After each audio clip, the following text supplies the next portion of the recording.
Do we have any sleep scientists who listen to this? If you do, get at me. I just have a question.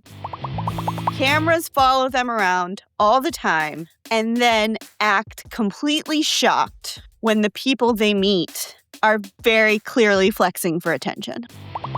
We've been conditioned to believe that you take care of your needs yourself.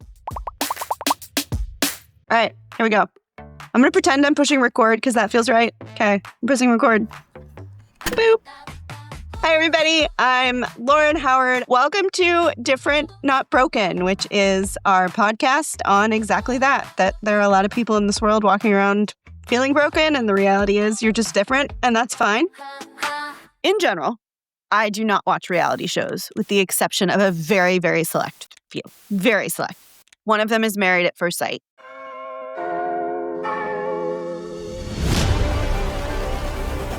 I'm about to literally marry somebody that I've never seen in my life. I'm about to marry a complete stranger. We're going to be married at first sight. I want this to be the ultimate love story. I do. I do. I do. I do. We literally just met, but I'm starting to fall in love with you. There's something I need to tell you. I'm pregnant.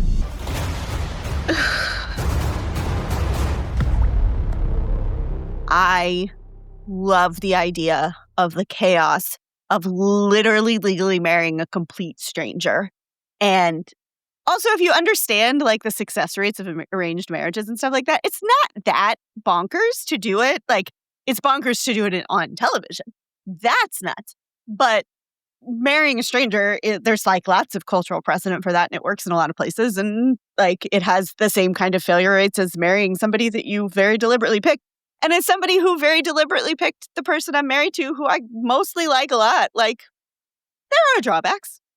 Very clear drawbacks. I love Married at First Sight. And my husband and I actually started watching it together. He no longer watches it with me.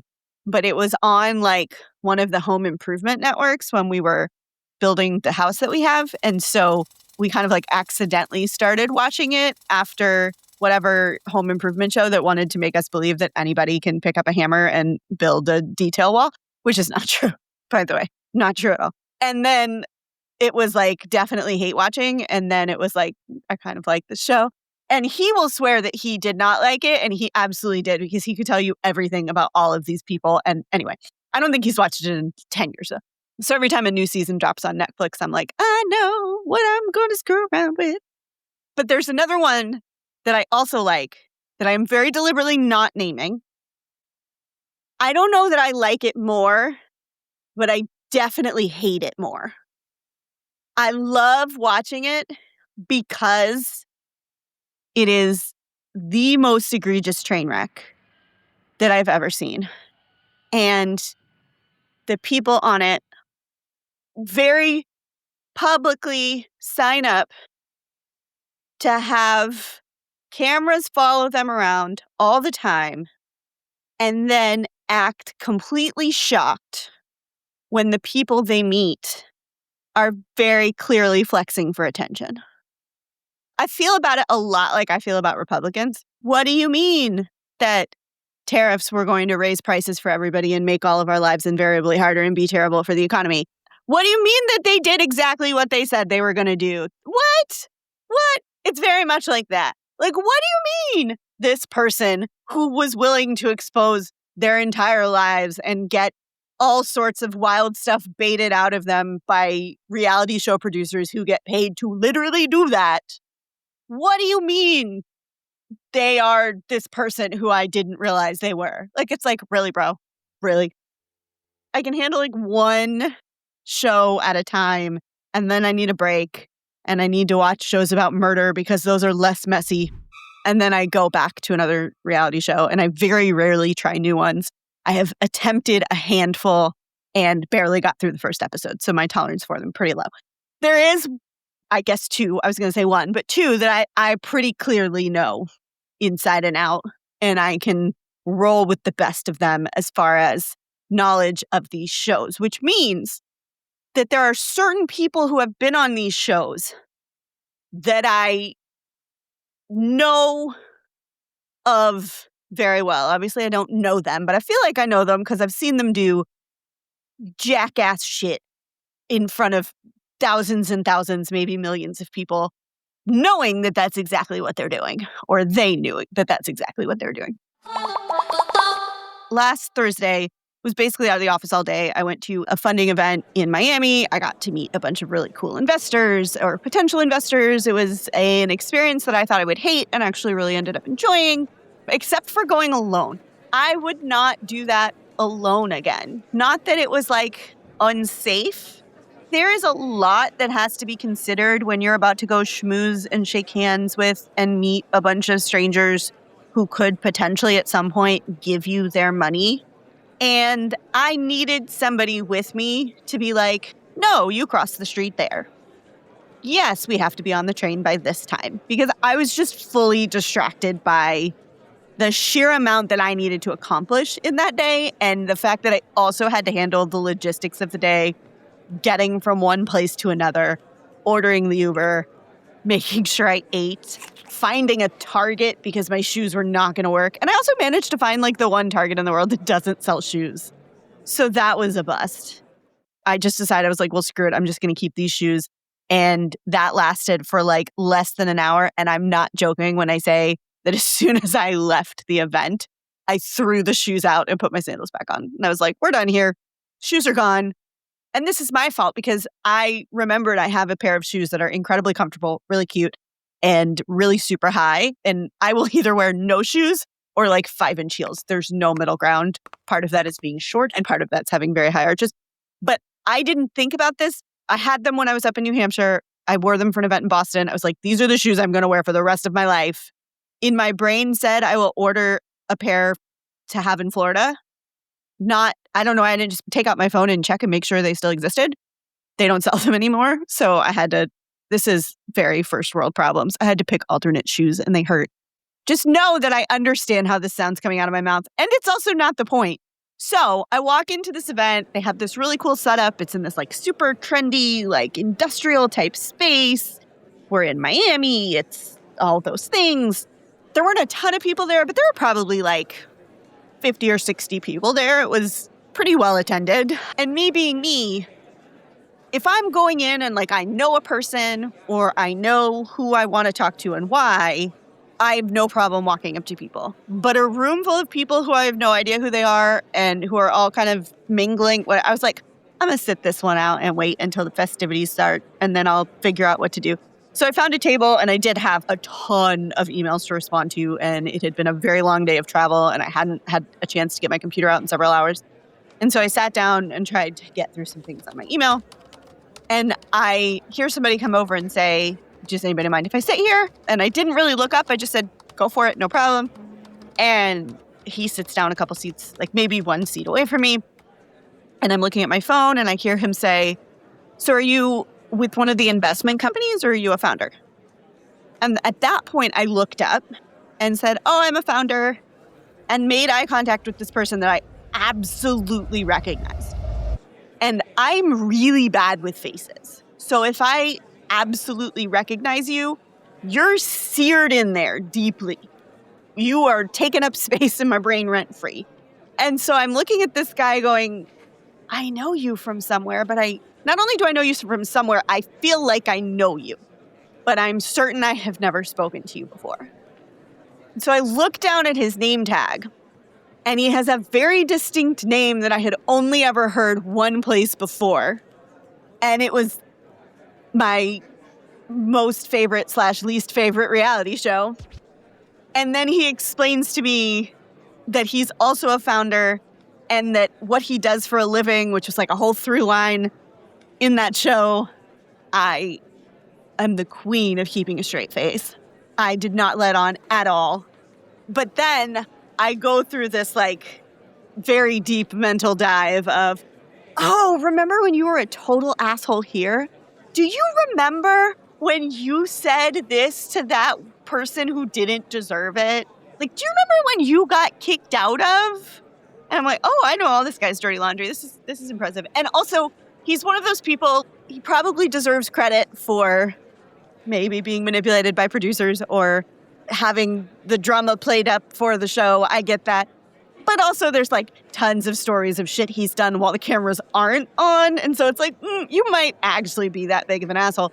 So anyway, I had to hold a straight face and feign like I was interested in his startup while my brain was on fire about the fact that he fucked over somebody that I stand for. And somebody who I also have never met. To be clear, it's not like this is a person I know also. She is a person from the same show. And I'm like looking around. It is the most bizarre series of events. And I'm like, is this really happening? And there's also the other part of me that was like, does nobody else know who this guy is? Like, why is everybody standing around like this is normal? This person, am I the only person who watches trash television here? Are all of you above it? Because I know startup people, and I cannot imagine that all of you are above it. Please, someone speak up, because I don't understand what's happening here. So anyway, I kept a straight face, and I actually texted my nanny and was like, I have a very important thing you need to ask me. And then she called me, and she was like, what? And I was like, thank you. And we talked about mailings that she was working on, which we did actually need to talk about. But I just needed to get away from the situation, and there was literally nobody to save me because I was by myself at this event. But that is the story of how I went to an event. First, I went to an event. You are allowed to sit and stare with shock and awe because that is unheard of. I went to an event. I ended up talking to my most hated reality show person ever. Most hated. I have so much to say about this dude, and I have said all of it. It has not, I have not been shy about it. I don't know why this takes up so much space in my brain. This is literally the only person in that entire room that I had an opinion on, and I had no idea until he was standing in front of me, and I was like, I have so many things to say about you. But I didn't. I kept my mouth shut, and I was polite, and he was actually very polite. And we talked about one of my dogs. And then I got rescued by our nanny because she is a delight and saves my butt all the time, apparently, also when I'm 200 miles away from her. And I wore shoes that were really uncomfortable, and then I threw them out. The end. And now we're going to hear from some of our listeners with their weekly brags. Love the brags idea. My name is Ron R. I'm just excited for 2026. Kind of been a rough year. So this is just setting up to be awesome. And so it shall. Thank you again. Have a wonderful, wonderful day.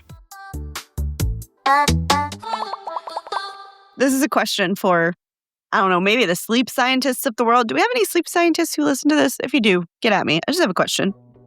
Am I supposed to be able to drink a venti size? Now, mind you, venti means 20. So large. A 20-ounce size coffee right before bed and then fall asleep without a problem. Is that supposed to happen? Because my understanding is that is supposed to keep me up all night. But last night, I don't know why, because my husband usually doesn't do this. He ran out with the kids, came back, brought me a coffee. It was at 9 o'clock at night. It was delicious, by the way. I drank the whole thing and then kind of thought to myself, maybe I shouldn't have done that at 9 o'clock at night, even though I don't usually pay any attention to how much caffeine is in what I drink. I was like, it'll be interesting. Am I going to end up staying up all night? Went to bed, I don't know, hour or two later, out like a light. No, nothing. In fact, almost fell asleep fast enough that I forgot to put on Idris Elba and then remembered at the last minute and put him where he belongs and then fell asleep and slept the whole night. I'm just sending this out there into the universe. I feel like maybe I might be averse to stimulants. And in case that is not diagnostic in and of itself, let me know, because it was literally 20 ounces of straight caffeine. And I was not even phased. Just time for sleepy sleeps. And went to bed.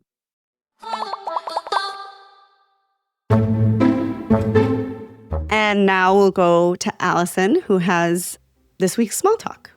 When people say just communicate better, I honestly don't know what they mean. I feel like I'm always translating myself for other people and it never quite lands. How do you explain your needs without feeling like you're being difficult or high maintenance? Okay, so I know the question that you want answered, but I don't think that's the question that I can answer based on the way you asked it, which is not a criticism of you by any means. But what about you discussing your needs makes you difficult or high maintenance? And why would you think that? Because that's really the issue. If you weren't trying to package up your needs in a way that you feel is palatable to other people, then we wouldn't have an issue here.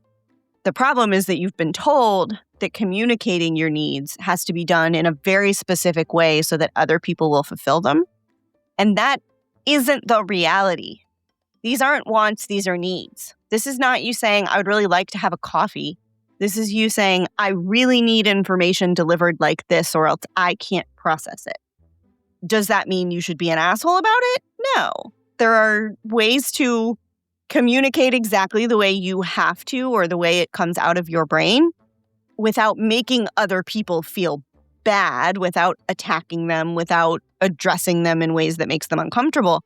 But that doesn't mean that by being direct about your needs or by, addressing them as non-negotiables, you are somehow being difficult.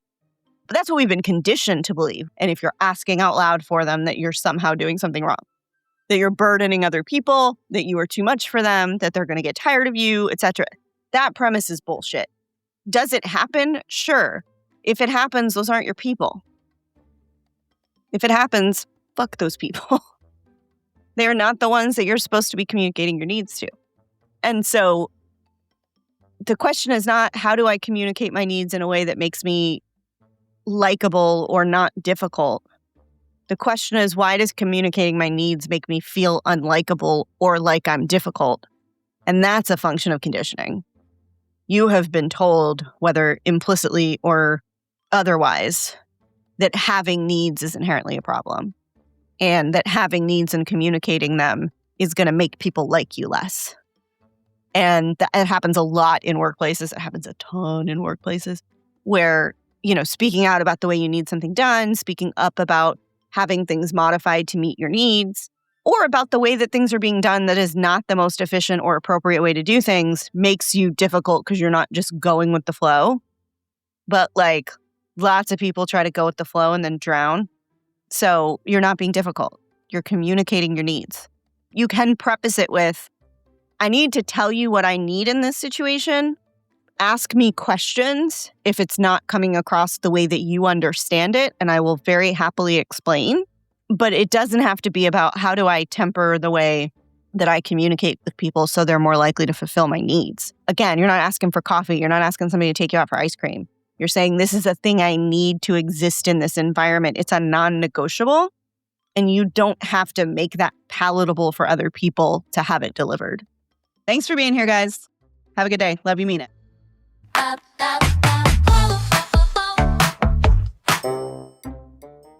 So anyway, as soon as that came out of my mouth, I get a text on my phone because I forget that Vanessa sits right on the outside of that door. And it says, yes, for the neurodivergent brain.